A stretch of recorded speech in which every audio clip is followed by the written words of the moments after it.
ಕಿತ್ತೂರಿನಲ್ಲಿ ವಿವಿಧ ಕಾಮಗಾರಿಗಳಿಗೆ ಭೂಮಿ ಪೂಜಾ ಸಮಾರಂಭಕ್ಕೆ ಚಾಲನೆ ನೀಡಿದ ಬೆಳಗಾವಿ ಜಿಲ್ಲಾ ಉಸ್ತುವಾರಿ ಸಚಿವರಾದ ಸತೀಶ್ ಜಾರಕಿಹೊಳಿ ಅವರು ಭೂಮಿ ಪೂಜೆಯನ್ನು ನೆರವೇರಿಸಿದರು.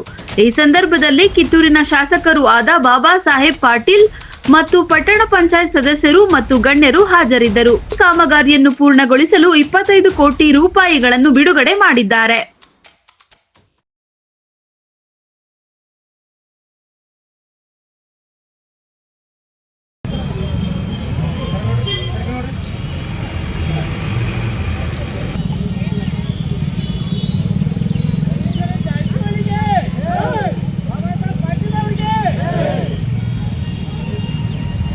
ವರದಿ ರವಿ ಹುಡೇದ R5 ನ್ಯೂಸ್ ಕನ್ನಡ, ಕಿತ್ತೂರು.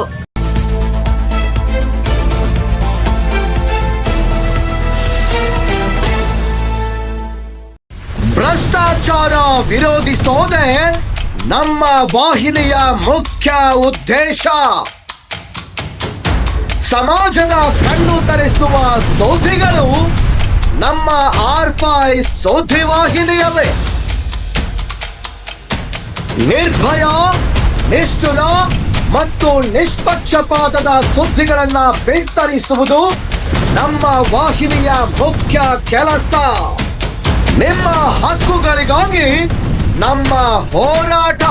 ಭ್ರಷ್ಟರ ಬೇಟೆಯಾಡುವುದು ಮತ್ತು ಸಮಾಜದ ಕಟ್ಟಕಡೆಯ ವ್ಯಕ್ತಿಗೆ ನ್ಯಾಯ ಒದಗಿಸೋದು ನಮ್ಮ ವಾಹಿನಿಯ ನಿರಂತರ ಪ್ರಯತ್ನವಾಗಿದೆ. R5 ನ್ಯೂಸ್ ನಿಸರ್ಗ ಪತ್ರಿಕೆಯೊಂದಿಗೆ ಒಡಂಬಡಿಕೆ ಮಾಡಿಕೊಂಡಿದ್ದು ಈಗ ಡಿಜಿಟಲ್ ಮತ್ತು ಮುದ್ರಣ ಮಾಧ್ಯಮ ಎರಡರಲ್ಲೂ ಕಾರ್ಯನಿರ್ವಹಿಸ್ತಾ ಇದೆ. R5 ನ್ಯೂಸ್ ಇದು ನಿಮ್ಮ ವಿಶ್ವಸನೀಯ ಸುದ್ದಿವಾಹಿನಿ.